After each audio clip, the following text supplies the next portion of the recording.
क्यों है होली की भस्म इतनी चमत्कारी? आखिर होली जलाने के बाद क्यों पवित्र माना जाता है इस भस्म को, और कैसे मिलती है इस भस्म से हर प्रकार की समस्याओं से निजात? आइए जानते हैं। हर हर महादेव। जय माँ विश्वेश्वरी दुर्गे।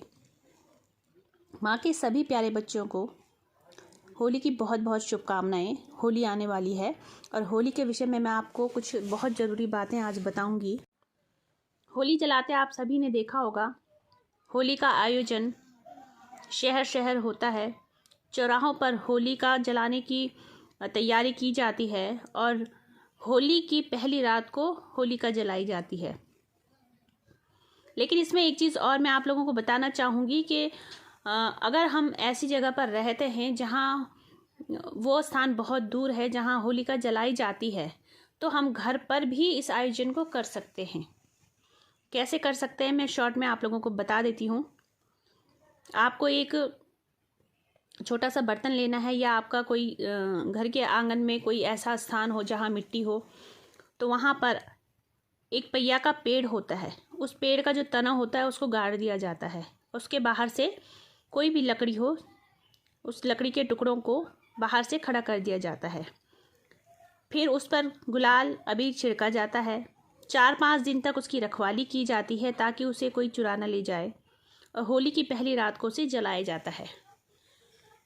तो इसमें होली की पहली रात को जब उसे जलाया जाता है तो उससे सुबह जो होता है उसका पूजन किया जाता है, जिसे ठंडी होली कहा जाता है। तो उसमें पूजन किया जाता है। उसमें जोत नहीं दी जाती, दीपक नहीं जलाया जाता। बाकी सब प्रकार से जिस प्रकार हम भोग लगाते हैं, पूजा करते हैं, धूप वगैरह करते हैं, और उसमें एक कच्चा सूत है, उसके 3 फेरे उसमें लगाए जाते हैं। इस प्रकार से होली की सुबह ठंडी पूजा होती है। और फिर शाम को यानी रात्रि को, सूरज ढल जाने के बाद वो होली जलाई जाती है। उसके बाद जो वो होली जलाई जाती है उसमें कई प्रकार के बताशे हों, या फिर नारियल हो, या फिर इलायची, लौंग और भी चीज़ें, कई लोग जो भी चढ़ाना चाहते हैं उसमें चढ़ाते हैं। पूजा की जाती है और उसकी परिक्रमा की जाती है। तो उसमें नारियल बहुत मेन होता है, नारियल लोग डालते हैं। फिर रात भर वो जलती है। सुबह जब वो ठंडी हो जाती है तो सुबह जब उसकी भस्म लेकर के हम लोग आते हैं, तो उस भस्म में क्या चमत्कारिक गुण होते हैं वो मैं आप लोगों को बताऊंगी। उसके गुण जानने से पहले एक चीज़ मैं और आप लोगों को बता दूं कि ऐसे कौन कौन से परिस्थिति होती है, या कैसे कौन कौन से ऐसे लोग होते हैं जिन्हें होलिका दहन नहीं देखना चाहिए। जैसे कि नवविवाहित जो जोड़ा होता है उन्हें होलिका दहन नहीं देखना चाहिए, यानी होलिका जलती हुई नहीं देखनी चाहिए। और जिनका एक ही संतान हो, जिनकी एक ही संतान हो, पुत्र हो या पुत्री, एक ही संतान वाले जो व्यक्ति होते हैं उन्हें भी होलिका दहन नहीं देखनी चाहिए। यानी कि उनको होलिका दहन की जब आग जलाई जाती है तो उस समय वहाँ पर उपस्थित नहीं रहना चाहिए। होलिका दहन के दिन किसी को पैसे भी उधार नहीं देने चाहिए। होलिका दहन के समय बाल खुले रखकर नहीं खड़ा रहना चाहिए। और होलिका दहन की जो रात्रि होती है, या सुबह से लेकर के रात्रि का जो समय होता है, उस समय पे रास्ते पे आपको कोई भी चीज़ पड़ी मिले तो उसे स्पर्श नहीं करना चाहिए। तो ये कुछ मुख्य बातें होती हैं, मुख्य सावधानी होती है जो हमें होलिका दहन के दिन ध्यान रखनी होती है। अब जान लेते हैं कि जो होलिका दहन के बाद जो भस्म बनती है, होलिका जलने के बाद, होली जलने के बाद उस भस्म के क्या क्या प्रयोग हैं, क्या क्या फ़ायदे हैं। सबसे पहले तो नज़र, जिन बच्चों को नज़र लगती है वो सुबह जाकर के वो भस्म उठाकर ले आएँ। यानी कि जब रात को होली जली, उसकी दूसरी सुबह जो होती तो सबसे पहले जाकर के बिल्कुल मॉर्निंग में ही भस्म उठा करके ले आएँ, क्योंकि बाद में तो वो साफ़ सफाई कर दी जाती है चौराहे से। तो उससे पहले ही वहाँ से भस्म उठा करके घर ले आएँ, और किसी ताबीज़ में या किसी लाल रंग के कपड़े के अंदर उसको भस्म को लपेट करके बच्चे के गले में बांध दें। या कोई बार बार बीमार रहता है, उसमें भी वो भस्म बहुत काम करती है। घर के कोई सदस्य हैं जिनके कोई ना कोई दिक्कत बनी रहती है, या सपने बुरे आते हैं, या कोई ना कोई शारीरिक परेशानी बनी रहती है तो वो भी अपने गले में उस भस्म को धारण कर सकते हैं। किसी भी प्रकार से आप ताबीज़ में बांध लीजिए, ताबीज़ में रख लीजिए, या फिर कपड़े में बांध करके गले में लटका दीजिए, या फिर आप पुड़िया बना करके अपने बाह पर बांध दीजिए। किसी भी प्रकार से आप उस भस्म को अपने आसपास रखिए तो आपको इस जो आपकी समस्या है उससे निजात मिल जाती है।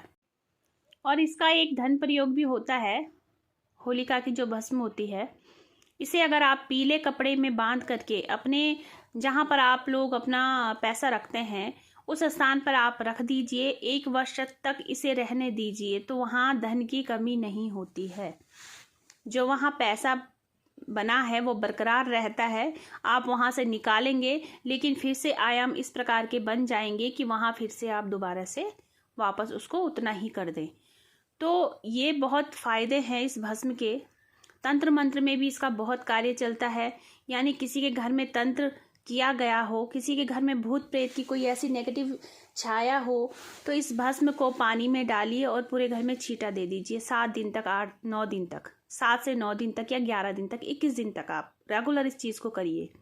धीरे धीरे धीरे धीरे आपको खुद ही एहसास होने लगेगा कि हमारे यहाँ से ये सारी चीज़ें धीरे धीरे हटने लगी हैं। क्योंकि ये पता उसी को चलता है जो वहाँ रहता है, उसको आभास हो जाता है कि कौन सी दिक्कत हमें झेलनी पड़ रही है। तो जरा सी चुटकी भर भस्म आप पानी में डालिए, केवल उतने ही पानी में डालिए जितना पानी आप छिड़क कर ख़त्म कर सकें। यानी वो पानी बर्बाद नहीं होना चाहिए, तो उतने ही पानी में वो भस्म डालिए। पूरे घर में छत से लेकर के पूरे आंगन में जहाँ जहाँ तक आपका एरिया होता है, आपका घर है, जहाँ तक आपका दायरा है, वहाँ तक पूरा छींटे मार दीजिए। धीरे धीरे आप देखेंगे कि जो आप नेगेटिव फीलिंग आपको हो रही थी वो धीरे धीरे ख़त्म होनी शुरू हो जाती है। तो ये तो थी कुछ होलिका दहन के दिन की बात, यानी क्या सावधानियां हैं, भस्म का प्रयोग हम किस प्रकार से कर सकते हैं। अगली वीडियो में मैं आपको एक शाबर मंत्र बताऊंगी और साधना करने का तरीका बताऊंगी कि इस दिन का प्रयोग आप किस प्रकार से कर सकते हैं। क्योंकि होलिका दहन का जो दिन होता है वो साधना के लिए बहुत उत्तम होता है और इस दिन की गई साधना तुरंत फलित होती है। तो आपको अगर ये जानकारी अच्छी लगी है तो चैनल को सब्सक्राइब कीजिएगा, लाइक भी कीजिएगा और शेयर भी कीजिएगा। हर हर महादेव। शिव शंभु भोलेनाथ और माँ अम्बे जगदम्बे की कृपा आप सभी पर बनी रहे। माँ सदैव आपके साथ रहे। जय माता दी।